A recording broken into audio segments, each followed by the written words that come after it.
Now, preview time. So let's take a look at what's coming your way.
What is going on, everybody? No, your eyes do not deceive you.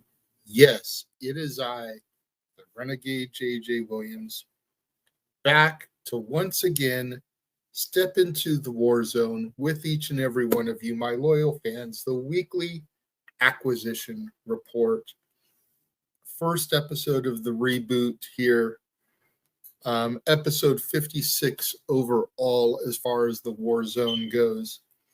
And I'm gonna throw this all out there right now. We're gonna be full transparency, and you'll probably hear me say this a few more times over the coming weeks. But the war zone is going to be a little bit different than what you guys may remember.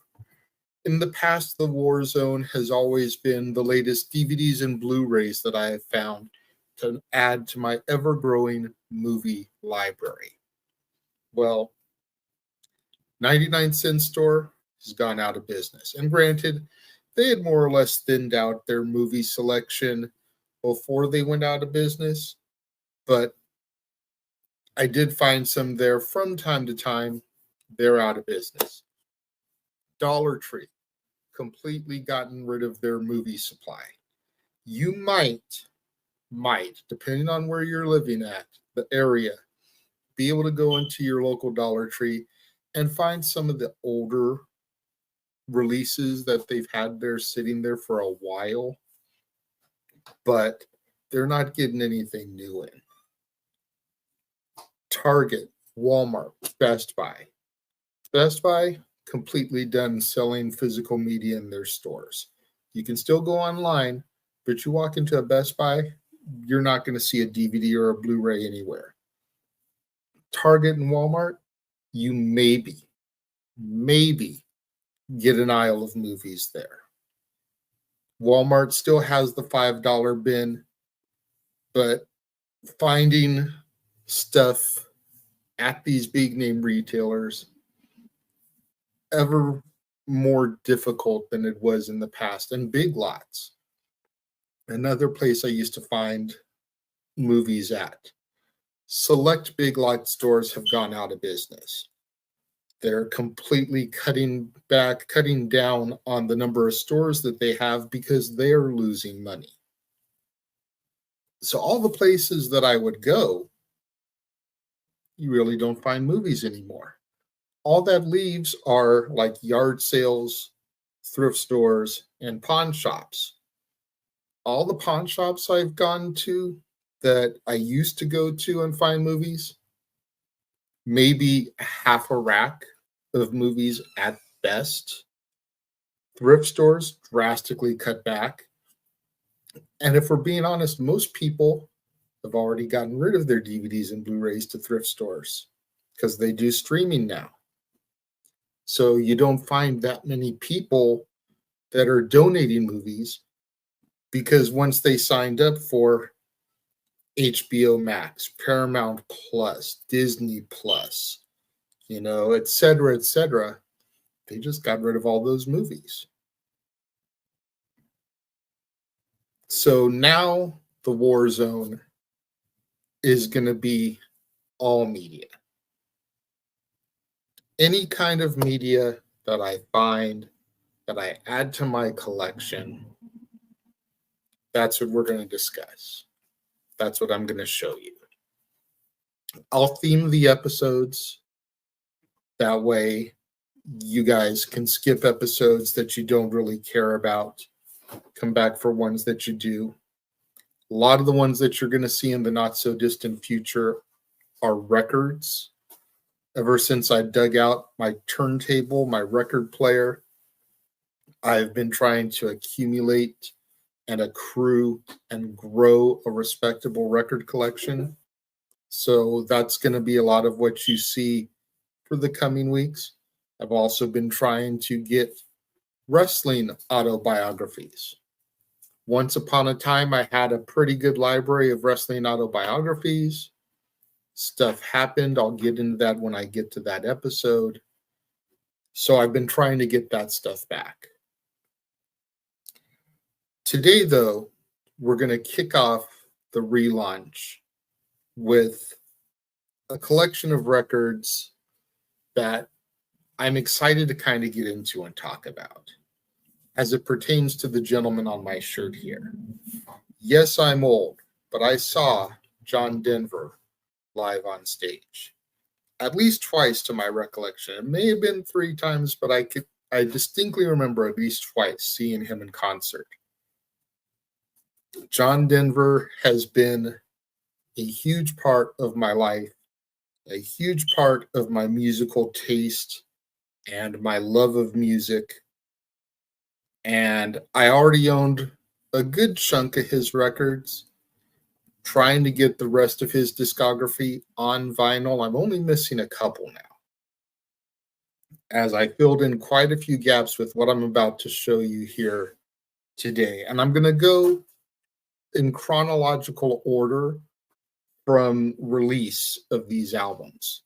So the first one I picked up is called Take Me to Tomorrow.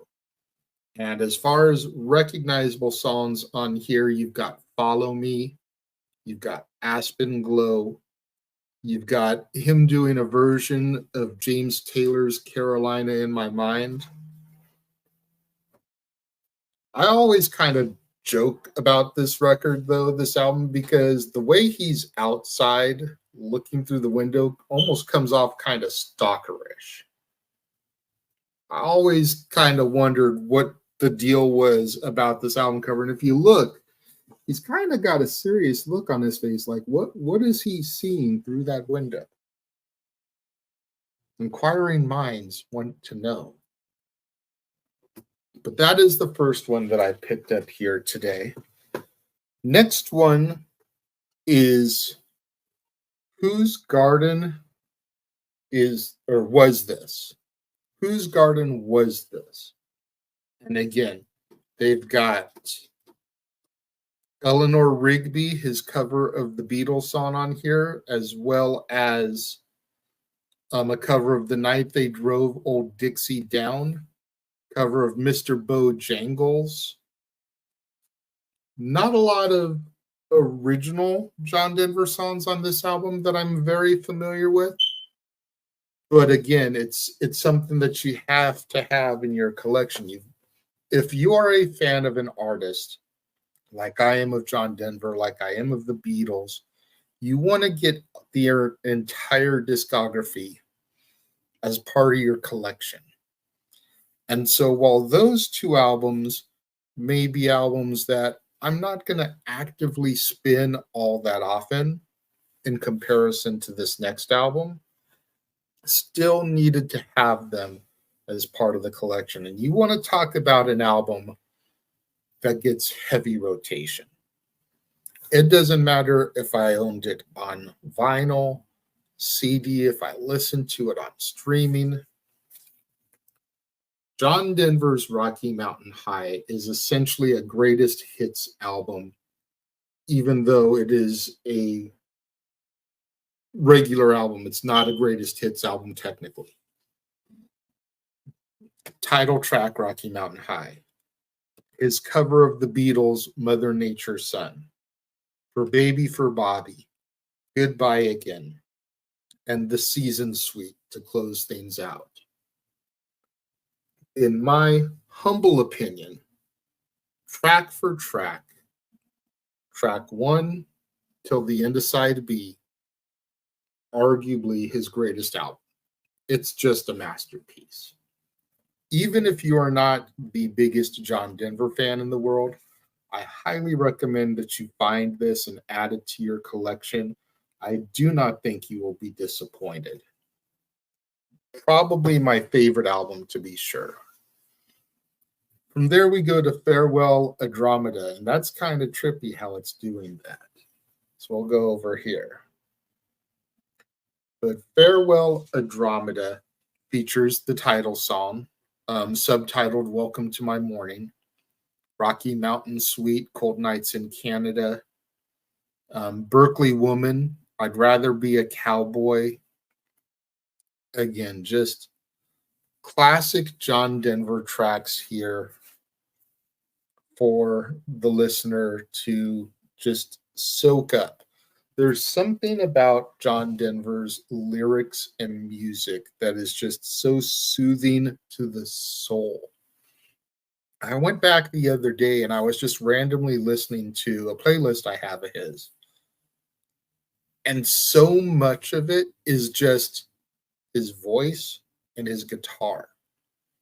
Minimal drums, minimal bass, Minimal anything else. It's just a lot of it is him and his guitar.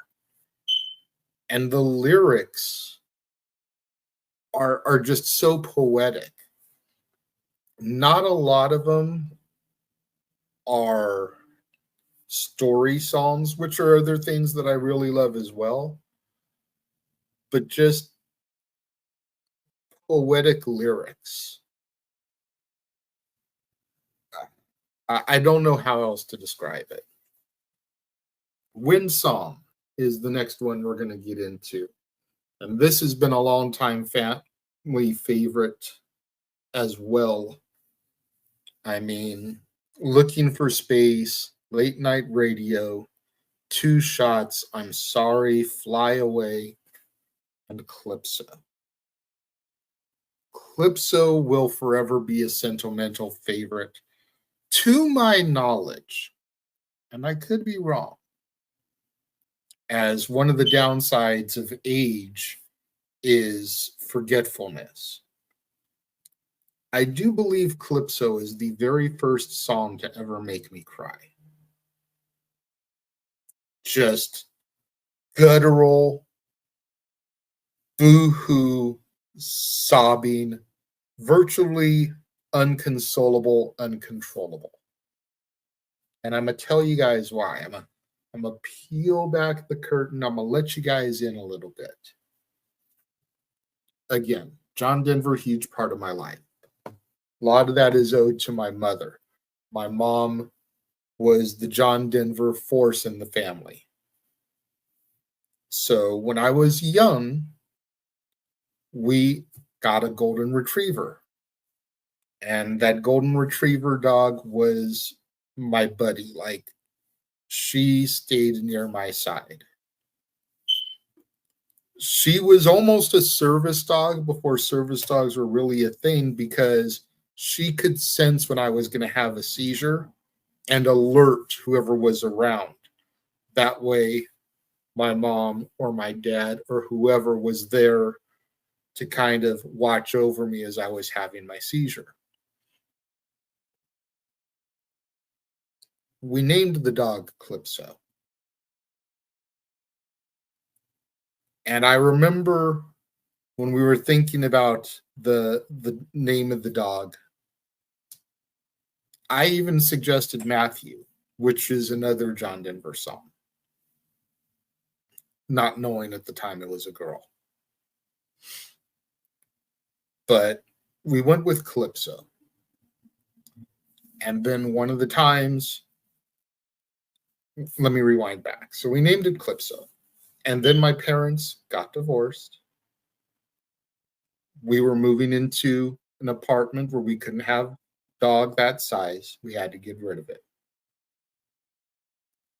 The people that took Calypso came back not long later and said they had to put her down because she attacked somebody.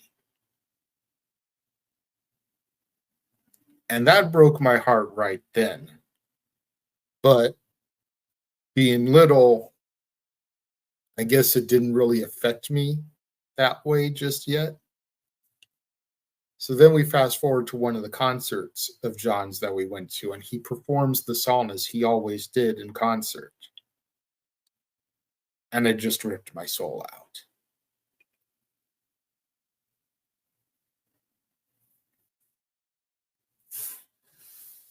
Moving on, trying to brighten the mood. His self-titled album. Ironically, his self-titled album was not his first album. It came out mid to late 70s. It's got another version of Berkeley Woman. It's got a cover of Johnny Be Good. It's got the Garden song, which he famously performed on The Muppet Show. And of course, you guys know by now me and the Muppets. So it's got a Muppet connection. Gotta have it. There's another John Denver album or two with Muppet connections, and I'm sure we'll see those at some point here on the show. Moving into the 80s, we have Some Days Are Diamonds. It's got the title track, Some Days Are Diamonds, Some Days Are Stone. It's got the cowboy and the lady. Those are the only ones on here that are really recognizable, greatest hits, if you will. But another solid offering from John Denver. Seasons of the Heart. This one has Shanghai Breezes, which may be notable to some of you guys.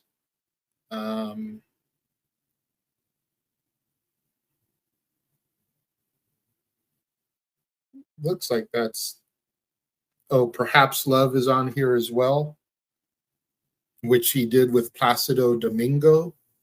I believe it was a Placido song that featured John. I'm not sure if the version on here is the duet version or if John recorded his own version solo for inclusion on his album. But that is there as well. 2 albums left. It's About Time. This one has got the title track and Wild Montana Skies, which he did with Emmylou Harris.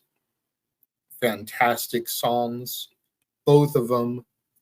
You can see the transition now. John has ditched the spectacles. He has contacts, trying to change the image up a little bit as we go into the 80s here. And the last one we're going to discuss, next to Rocky Mountain High, is probably my favorite one, and I'll explain to you why in a moment. It's called One World. And there are 3 songs that are huge favorites in my house that come off of this one. And that's part of why this is such a revered album for me. First of all, you have Flying for Me, which was written about the Challenger disaster. Those of you guys that know your history, the Challenger spacecraft, first spacecraft to actually have a civilian go up.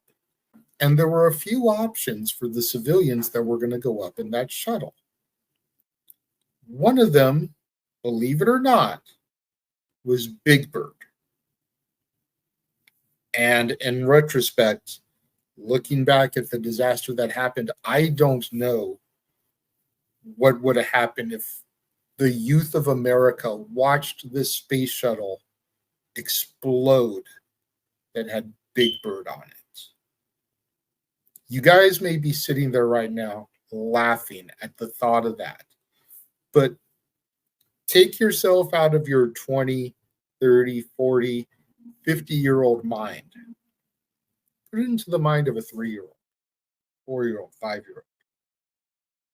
This childlike, larger-than-life animal that walks and talks to humans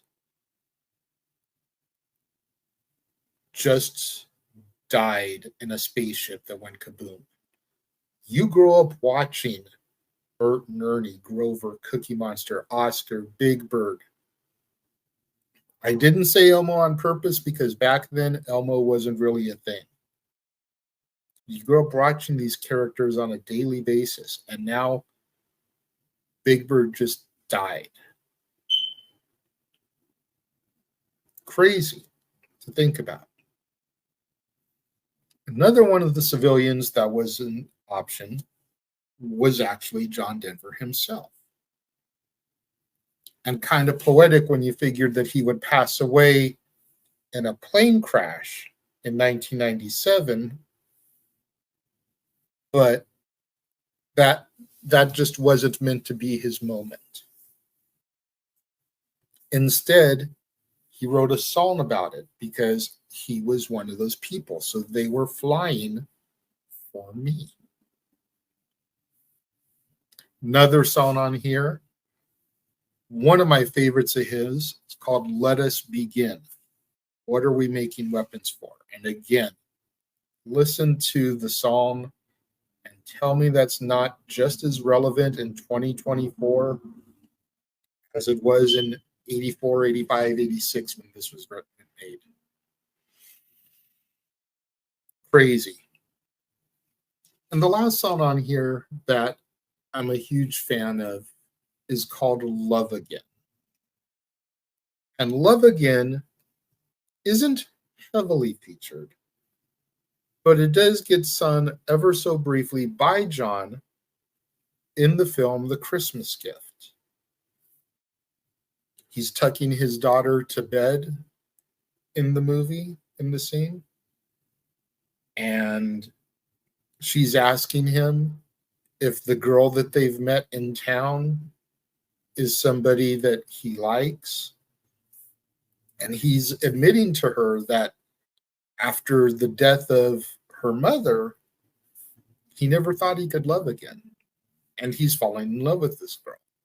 So he sings a little bit of the song to his daughter, Alex, in the film. Great little sentimental, emotional scene. So that is it. That is the haul for the first episode of the reboot, the relaunch of the Warzone, the weekly acquisition report. The show where I, the Renegade, show you, the viewers, the latest additions to my ever-growing media library. What do you guys think of this John Denver haul? Are any of you guys John Denver fans? Do you only know the greatest hits? Let me know. Leave your thoughts in the comments below. I'm looking forward to engaging with y'all, having conversations about this stuff, just like we always have. I would be a little bit remiss if I didn't mention that a lot of the new music stuff that you're going to be seeing coming up across the channel, and part of why I thought to do records in the Warzone, is owed to the Professor of Rock, Adam Reeder, on YouTube. During my long hiatus, I discovered his channel, watched a lot of his videos, the songs and the artists and everything that he did. And I tried to come up with stuff that he hadn't done to be able to integrate into the expansion of the Casa D18 Studios channel here, now that it's the beginning of the year. So there's a lot of heavy inspiration from him. Thank you, Professor, for giving me the ideas and the inspiration, providing that little flick of the light switch in my head. And so, yeah, just want to make sure I got that little shout out.